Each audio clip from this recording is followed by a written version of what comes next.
La pista de aterrizaje en la base aérea de Zaragoza vibraba bajo el sol de julio, donde el calor se adhería al asfalto como una amenaza silenciosa.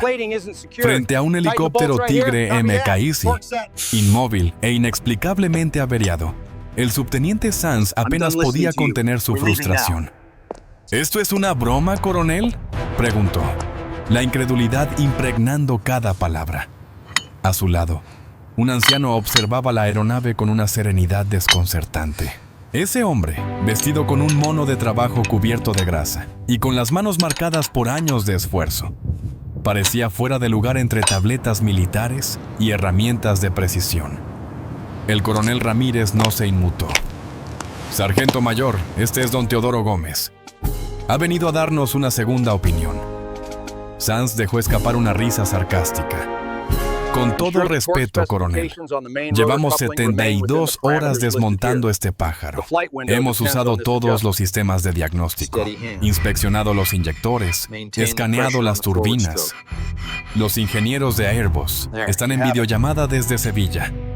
Lo que no necesitamos», añadió mirando al anciano, «es asistencia analógica». Teodoro no dijo nada. Tenía más de 80 años. Los ojos entornados por la edad pero aún vivaces, con esa mirada que atraviesa no solo la chapa, sino también el alma de las máquinas. No necesitaba justificar su presencia. Simplemente caminó hacia la cola del helicóptero.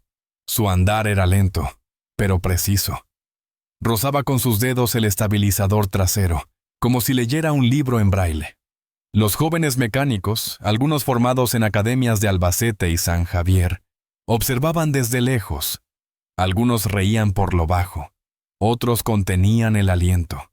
No sabían si el anciano era un mito o una excentricidad del coronel. «Déjelo trabajar», ordenó Ramírez con un tono que no admitía réplica. Sanz dio un paso atrás, aunque con la mandíbula tensa. «Vale. La plataforma es suya, señor Gómez. Pero ni se le ocurra tocar nada». Teodoro se agachó frente a la zona donde la carcasa del motor izquierdo se fundía con el fuselaje. «Una linterna», pidió, con voz ronca por la edad. Un joven cabo se la alcanzó, rompiendo el silencio tenso. Sanz bufó. «Hemos usado cámaras térmicas y fibra óptica. Créame, una linterna no va a cambiar nada». Pero Teodoro no contestó. Movía el haz de luz con lentitud, observando los reflejos, las sombras mínimas entre remaches. Luego apoyó una mano en la piel metálica del helicóptero. Cerró los ojos y simplemente escuchó. El coronel Ramírez lo miraba con respeto silencioso.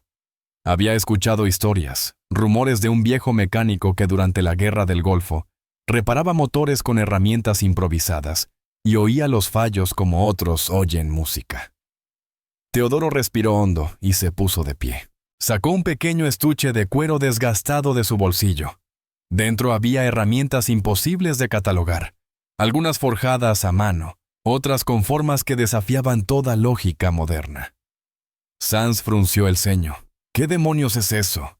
Teodoro escogió una pieza delgada, curvada con precisión quirúrgica.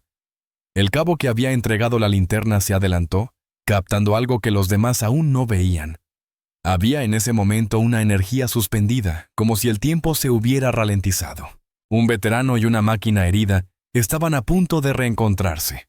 La historia aún no había empezado. Mientras el sol caía sin piedad sobre la base de Zaragoza, el ambiente en la pista se tensaba.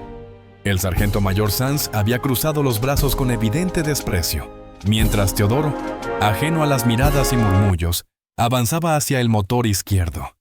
No subió por la escalera ni abrió la compuerta superior, como había hecho el equipo de diagnóstico.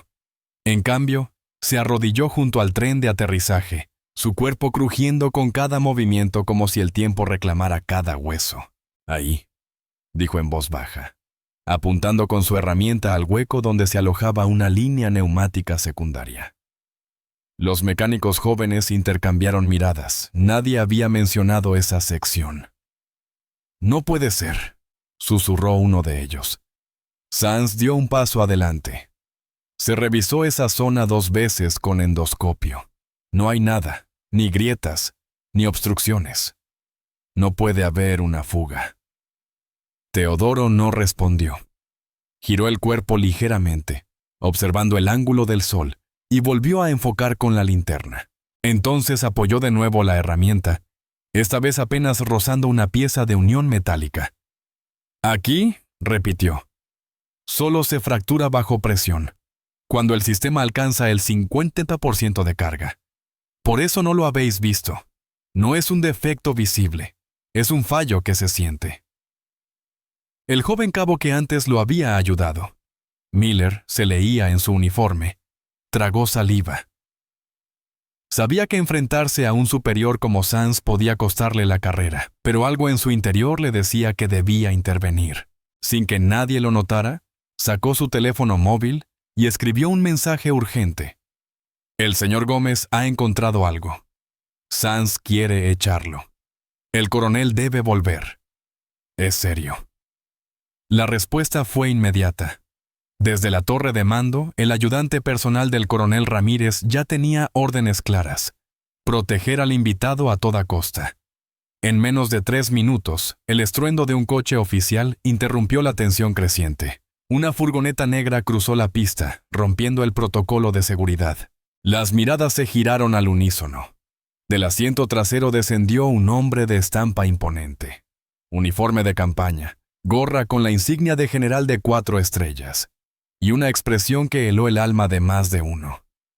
Era el general Pedro Fernández, jefe del mando de apoyo logístico del Ejército de Tierra. Nadie lo esperaba. Nadie sabía que estaba en la base. El sargento mayor Sands palideció. Se cuadró de inmediato. «Mi general, no sabíamos que usted...» El general no le devolvió la mirada. Caminó directo, sin rodeos, hacia Teodoro. El silencio se hizo absoluto. Cuando estuvo frente a él, se detuvo. Y entonces, ante la mirada atónita de todos, alzó la mano en un saludo militar impecable. «Teddy», dijo con voz quebrada, «no puedo creer que seas tú». Teodoro alzó la vista y sonrió apenas. «Pedro, has envejecido». Una carcajada tensa rompió el aire, pero lo que siguió fue más impactante. El general se giró hacia los presentes y habló con voz firme. «Este hombre no es un civil cualquiera, es una leyenda viva. Y ustedes están a punto de aprender por qué». Avionics panel secure. Las palabras del general Pedro Fernández cayeron como una bomba en la pista. Ninguno de los presentes se atrevía a moverse. El sol seguía ardiendo. Pero el verdadero calor venía ahora del peso de la historia que comenzaba a desplegarse ante ellos. Cuando yo era capitán en Bosnia, año 1994, continuó el general. Mi helicóptero fue así alcanzado en las afueras de Mostar. El rotor estaba destrozado. Los disparos seguían. No había repuestos ni herramientas adecuadas. Pero entonces llegó este hombre en un Puma francés remendado con piezas de 3 aviones distintos. Aterrizó bajo fuego y reparó el motor con una lima, un trozo de aluminio y algo que parecía una hebilla de cinturón. No preguntó. Solo actuó. Gracias a él, salimos vivos. Pausó. Yo y los 8 hombres que estaban conmigo. Teodoro no respondía. Solo observaba. Los mecánicos ahora tenían otra mirada. Ya no era burla, sino respeto. Quizás también un poco de vergüenza. El coronel Ramírez apareció desde la furgoneta y le entregó al general una carpeta. Dentro una copia impresa del expediente militar de Teodoro Gómez. El general lo leyó en voz alta, su voz grave rebotando contra los hangares. Cruz al mérito militar con distintivo rojo. 3 medallas al valor. Citaciones de emergencia en zonas de combate. Y más de 40 años de servicio entre aviación del ejército y misiones internacionales. Un apunte personal de un general retirado dice: si este hombre alguna vez pide algo, déselo. Es el mejor mecánico de combate que ha tenido el ejército español. Cerró la carpeta. Y ustedes querían echarlo de la pista. Sands no dijo nada. Estaba inmóvil, como congelado. El general giró lentamente hacia él, sin levantar la voz.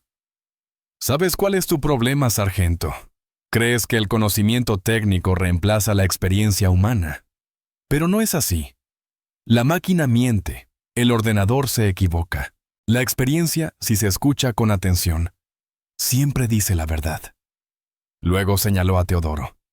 Él no escucha el motor, él escucha el silencio. Un murmullo de asombro cruzó la línea de mecánicos. El joven cabo Miller no pudo evitarlo y dio un paso adelante. Señor, podemos verlo trabajar, podemos aprender. Teodoro lo miró y asintió una sola vez. Sin decir palabra, volvió a arrodillarse frente al motor. Ahora no había burla. Todos estaban atentos. Con movimientos suaves, casi ceremoniales, introdujo la herramienta curva por una hendidura entre los conductos de presión. Sus dedos trabajaban como si tocaran cuerdas invisibles. Entonces se detuvo. «Aquí», dijo. «Esta línea neumática está agrietada. Solo lo notaréis cuando la presión supere el 50%, por eso no lo habéis visto. No es un daño. Es una posibilidad de daño. Y eso no se ve. Se siente». El general murmuró, casi para sí mismo. «No es ingeniería, es intuición entrenada. Y por eso vamos a cambiarlo todo». Ramírez, mirando al grupo, anunció. «Desde este momento, el señor Gómez será el nuevo instructor técnico jefe en la base. Y su primer alumno será el sargento mayor Sanz».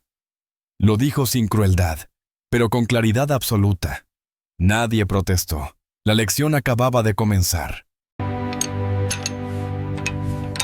El hangar principal de la base de Zaragoza amaneció en completo silencio. Una bruma ligera flotaba en el aire, y el aroma a aceite, metal y café recién hecho marcaba el inicio de una nueva rutina. Pero algo había cambiado. El día anterior, un mito viviente había demostrado que la intuición, cultivada a través de décadas de experiencia, podía vencer cualquier software de diagnóstico. Dentro del hangar, Teodoro Gómez preparaba su primer taller con un grupo de mecánicos jóvenes, entre ellos el sargento mayor Sanz, que ahora vestía sin galones visibles, dispuesto a comenzar de cero. Estaba incómodo pero presente. Sus ojos, que antes fulminaban con superioridad, ahora observaban en silencio, intentando absorber lo que el viejo maestro transmitía sin palabras. Teodoro no usaba presentaciones de PowerPoint ni esquemas en pizarras digitales. En su lugar, colocó sobre la mesa una serie de herramientas de fabricación artesanal, llaves moldeadas a mano, alicates modificados, e incluso un nivel de burbuja hecho con cristal reciclado. Los jóvenes los miraban como si fueran piezas de museo. «Hoy no vais a tocar ordenadores», dijo con voz ronca pero firme. «Vais a aprender a ya escuchar con las manos, a entender cuándo una pieza está diciendo que no puede más, a distinguir el metal tenso del metal tranquilo, a sentir antes de pensar». El cabo Miller fue el primero en levantar la mano. «¿Y si nos equivocamos?». Teodoro lo miró, sereno. «Os vais a equivocar, y ahí está la clave. Cada error será una conversación con la máquina.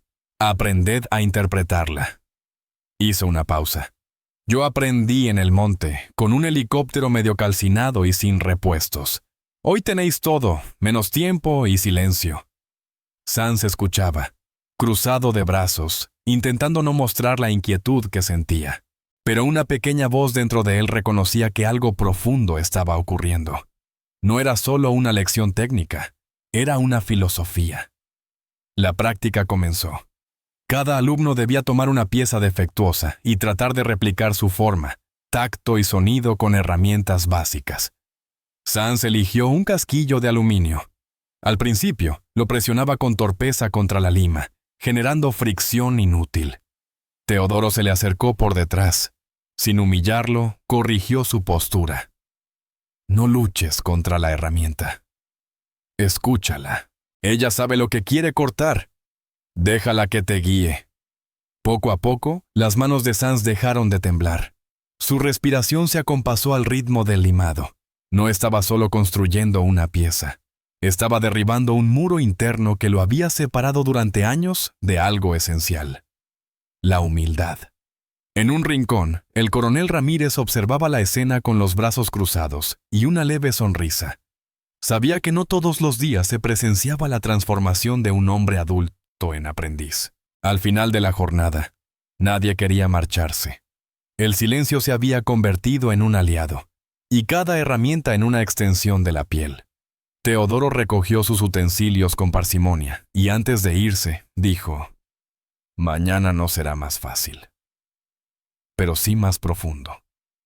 La jornada acababa, pero la verdadera formación apenas comenzaba, y el eco de la sabiduría, por fin, había encontrado oídos dispuestos.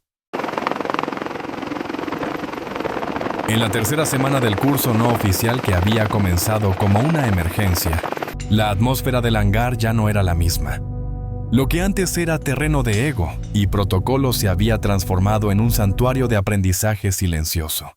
No se hablaba alto, no se presumía, las manos trabajaban, las mentes escuchaban. Teodoro Gómez no necesitaba imponer autoridad. Su presencia bastaba. Aquella mañana, colocó sobre la mesa central un componente real de un motor turbomeca Maquila, desmontado de un Super Puma. El rotor, complejo y dañado, había sido traído desde Albacete para una práctica especial. No había instrucciones, solo una pregunta: ¿qué os dice esta pieza? El cabo Miller fue el primero en acercarse. Observó, giró lentamente el conjunto, tocó con las yemas. Murmuró: «Tiene una tensión anómala en el tercer disco, como si hubiese sufrido un cambio brusco de temperatura». Teodoro asintió, pero no dijo si era correcto. Señaló a otro mecánico: «¿Tú qué ves? Hay una vibración que no debería estar. Lo noto al girarlo. El sonido está ligeramente desequilibrado, como un tambor mal tensado». El viejo maestro sonrió levemente. «Eso es. Estáis empezando a escuchar lo que no suena, a leer sin ver». Sanz, que hasta entonces había permanecido en silencio, levantó la mano. Todos se giraron. Era la primera vez que hablaba en público desde la llegada del general. «Yo no sentí nada, y creo que es porque aún escucho solo con la cabeza, no con las manos». Bajó la mirada. «Pero quiero seguir intentándolo». Teodoro se le acercó. No lo corrigió, no lo elogió. Le tendió una pequeña herramienta curva de su estuche de cuero. «Empieza con esto. Pasa el borde por la superficie del metal. No cortes. Siente». Mientras Sanz obedecía, una noticia comenzó a circular en voz baja entre los alumnos. El Ministerio de Defensa, tras una consulta directa del general Pedro Fernández, había solicitado formalmente que Teodoro diseñase un programa piloto de formación basado en su método. Lo llamarían diagnóstico intuitivo y evaluación sensorial. Iba a implementarse primero en Zaragoza, luego en Córdoba y finalmente en las academias de formación. El coronel Ramírez recibió la confirmación por correo cifrado esa misma tarde. Se acercó a Teodoro al terminar la clase y le entregó la tablet con la pantalla encendida. El anciano miró el mensaje, pero solo comentó: «Si quieren que les enseñe, que empiecen por descalzarse antes de entrar al taller, que sepan que no se pisa con soberbia donde hay memoria». Ramírez asintió con respeto. Había aprendido que con Teodoro no se negociaban métodos, solo se aprendía. Aquella noche, en la residencia militar, Sanz no pudo dormir. Se quedó revisando sus propias notas escritas a mano, al margen de los manuales oficiales. Por primera vez entendía lo mucho que no sabía. Y por fin, le parecía fascinante. La transformación ya no era colectiva, era individual y estaba en marcha. La lluvia golpeaba con fuerza el techo del hangar. Era una tarde inusualmente fría en Zaragoza. Afuera, el viento azotaba las banderas del ejército con furia castellana. Dentro, sin embargo, reinaba un silencio cálido. casi reverencial. Era día de prueba. Durante semanas, los alumnos habían trabajado sin computadoras, sin sensores, sin manuales digitales. Solo piezas reales, herramientas forjadas y un maestro que hablaba poco y observaba mucho. Ese día, cada uno debía identificar una avería real en un motor de entrenamiento, sin ayuda externa. Sands fue el primero. Se arrodilló frente a un motor auxiliar de helicóptero Cougar. Respiró profundo y apoyó su mano sobre la cubierta metálica. El gesto ya no era una imitación, sino parte de su rutina. Cerró los ojos, como había visto hacer a Teodoro. Durante minutos, no se oyó nada salvo la lluvia. Tensión en la línea de retorno del aceite, dijo finalmente. Hay una leve deformación térmica, no se ve, pero se siente como una resistencia suave al tacto. Teodoro se limitó a sentir. Luego fue el turno de Miller, aún joven, pero ya con una mirada más templada. Identificó un desequilibrio en la turbina de entrada, producido por una soldadura irregular. Uno a uno, los mecánicos demostraban que la enseñanza había echado raíces. No todos acertaban, pero todos escuchaban. Todos se atrevían a sentir. Al finalizar, el coronel Ramírez entró con un invitado especial, la secretaria técnica del Ministerio de Defensa. Venía a observar en silencio. Su mirada evaluadora contrastaba con el ambiente humilde del taller. Caminó lentamente entre los bancos de trabajo, tocó algunas herramientas y murmuró: «Esto no es un curso, es una forma de vida». Cuando se fue, dejó sobre la mesa una carpeta con el sello oficial, el COA. Programa de diagnóstico intuitivo. Sería aprobado como parte obligatoria en el ciclo formativo de mecánicos de aviación del Ejército. El proyecto piloto sería financiado con fondos de innovación. Teodoro no celebró. Solo comentó: «Los títulos no sirven si los dedos no saben. Que el programa se mantenga humano. Si algún día este método se convierte en un curso más con PowerPoint, cerradlo». Aquella noche, el general Pedro Fernández telefoneó al coronel Ramírez. «¿Cómo va el maestro?», preguntó. Callado, pero eficaz. Está transformando personas, no solo técnicos. Entonces déjalo trabajar y graba todo lo que puedas. Algún día, cuando él ya no esté, esto será un manual que no se puede escribir. En el hangar, Teodoro permanecía solo, guardando sus herramientas con lentitud. Pasó un dedo sobre el borde desgastado de una lima. La lluvia seguía golpeando el techo, pero dentro de él, lo sabía. Algo más grande estaban haciendo.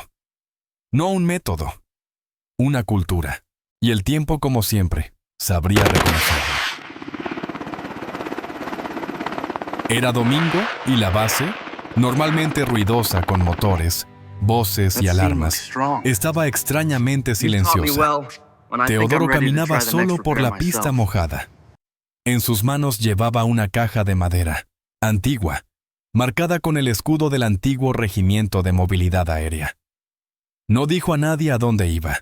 Lo vieron entrar al hangar vacío, encender solo una lámpara y abrir la caja con sumo cuidado. Dentro, envueltas en paños de lino, estaban las primeras herramientas que él mismo había forjado durante una misión en Líbano, hace más de 30 años. Algunas estaban rotas, otras oxidadas, pero todas eran reliquias de supervivencia. Sands, que se había quedado en la base por voluntad propia, lo vio desde la distancia. Dudó unos segundos. Luego entró. «¿Puedo?», preguntó, señalando la caja. Teodoro asintió. Sands se arrodilló y comenzó a observar cada herramienta como si fueran piezas sagradas. No eran bonitas. Algunas parecían palancas deformadas. Otras, simples hierros con muescas. Pero todas tenían una historia. «¿Las usaste todas?», preguntó. «No, algunas las hice por si acaso». El miedo también te hace previsor. «¿Y las conservaste todo este tiempo?». «Algunas salvaron vidas. No se tiran cosas así». Ese fue el inicio de algo inesperado. El archivo de campo. Teodoro, con ayuda de los mecánicos, empezó a documentar sus herramientas, no como un museo, sino como un manual de urgencias no convencionales. En lugar de esquemas, anotaban sensaciones. Se siente vibración si la pieza está mal centrada. La temperatura en la palma revela fuga térmica. La resistencia al giro indica tensión acumulada. Cada entrada era una conversación entre hombre y máquina. Un lenguaje que no aparecía en ningún libro técnico. A mitad de semana, llegó una delegación de ingenieros de Airbus desde Getafe. Venían por curiosidad, pero también por advertencia. Querían saber qué estaba pasando en Zaragoza. ¿Por qué un veterano sin acreditación académica estaba transformando toda una generación de técnicos? Teodoro los recibió sin ceremonia. Los llevó al hangar, les mostró el archivo. Luego pidió a uno de ellos que identificara una anomalía en un tren de aterrizaje desmontado. El ingeniero sacó su tablet. Teodoro le quitó suavemente el dispositivo y se lo entregó a Sanz. «Usa tus manos», le dijo al ingeniero. Tras 20 minutos de exploración torpe, el visitante desistió. «No lo siento, no entiendo qué buscar». «Exacto», respondió Teodoro. «No es culpa tuya. Nunca os enseñaron a buscar sin pantalla». Uno de los ingenieros, más joven, se arrodilló junto al tren y cerró los ojos. Repitió los gestos de Sanz y murmuró: «Aquí hay algo». Teodoro lo miró fijamente. «¿Ves? Tú sí puedes aprender, pero tienes que desaprender primero». Esa noche, un informe confidencial llegó al despacho del ministro de Defensa. Lo firmaban los ingenieros de Airbus. En él se leía una frase inesperada: «El conocimiento táctil no puede ser reemplazado. Recomendada integración permanente del método Gómez en entornos operativos». Era medianoche cuando la alarma sonó. No era un simulacro. Un Cougar del Ejército de Tierra, en misión nocturna de rescate en los Pirineos, había reportado una pérdida súbita de potencia en el motor derecho. Intentaron el retorno, pero tuvieron que realizar un aterrizaje de emergencia en un claro entre montañas. El helicóptero había sobrevivido, pero estaba inutilizado. El equipo de rescate necesitaba asistencia urgente. Desde Zaragoza, el coronel Ramírez tomó una decisión inmediata: enviar un equipo técnico de intervención rápida, liderado no por el sargento mayor Sanz ni por un ingeniero de Airbus, sino por Teodoro Gómez. «¿Está seguro, coronel?», preguntó uno de los oficiales. «Sí, no necesitamos rapidez, necesitamos certeza. Nadie conoce un helicóptero como él». En menos de una hora, un caza C-295 despegó con un equipo reducido, herramientas manuales y una caja de madera cuidadosamente asegurada. En su interior, las herramientas personales de Teodoro. Al llegar a la zona, la escena era fantasmal. Bajo la niebla densa y el frío, el Cougar reposaba como un animal herido. Los tripulantes, aún nerviosos, explicaban lo sucedido. Pérdida repentina de empuje. Indicadores normales. Alarmas apagadas. Pero el motor no respondía. Teodoro no preguntó mucho. Solo pidió silencio. Apoyó una mano sobre el fuselaje helado, cerró los ojos y caminó lentamente alrededor del helicóptero. Su respiración formaba pequeñas nubes en el aire. Sanz, que lo había acompañado como segundo técnico, lo observaba con creciente respeto. No había misticismo en los gestos del viejo, solo una extraña precisión. Finalmente, Teodoro se agachó junto a la compuerta del motor afectado. «Aquí, la válvula de alivio de presión neumática tiene una fractura interna, no visible. Pero la vibración del fuselaje en frío no es la misma, es como un tambor roto». Se volvió hacia Sanz.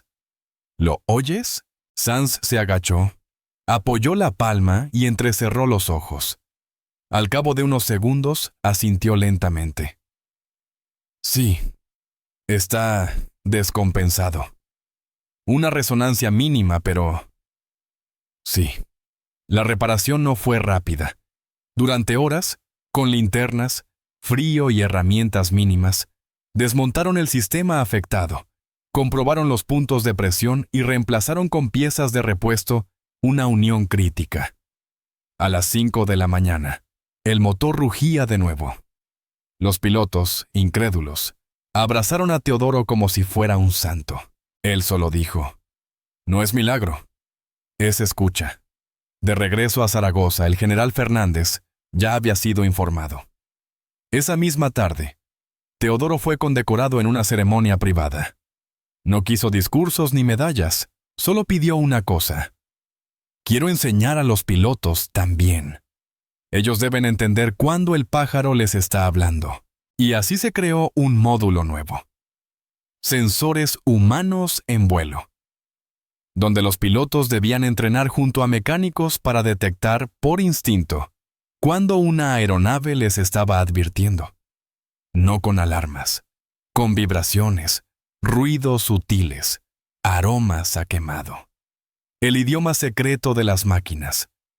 El ejército comenzaba a cambiar, no desde los despachos, desde la piel metálica de sus aeronaves y los dedos callosos que las entendían mejor que nadie. El aula improvisada en el hangar ya no era solo para mecánicos. En una mañana de octubre, un grupo mixto de oficiales, suboficiales y pilotos de distintas bases del país, Morón, Torrejón, Córdoba, Albacete, se reunía para asistir a una sesión única: aprender a leer el lenguaje oculto de sus propias aeronaves. Teodoro Gómez ya no era una curiosidad, sino una figura de referencia. Había rechazado todo título oficial, pero aceptó ser llamado por lo que realmente era: maestro. Su forma de enseñar no seguía temarios. Comenzaba siempre igual: silencio, observación, luego contacto. Ese día colocó sobre la mesa una simple pieza del tren de aterrizaje de un FA-18, EF-18M. No estaba rota, no había defecto alguno. Sin embargo, pidió a cada piloto que la sostuviera y describiera lo que sentía. La mayoría no supo qué decir. Solo uno, un joven teniente del ala 12, murmuró: «Siento como una tensión interna. No sé explicarlo». Teodoro sonrió. «Esa tensión», dijo, «es el metal diciéndote que ha sido exigido más allá de lo que sus sensores reportan.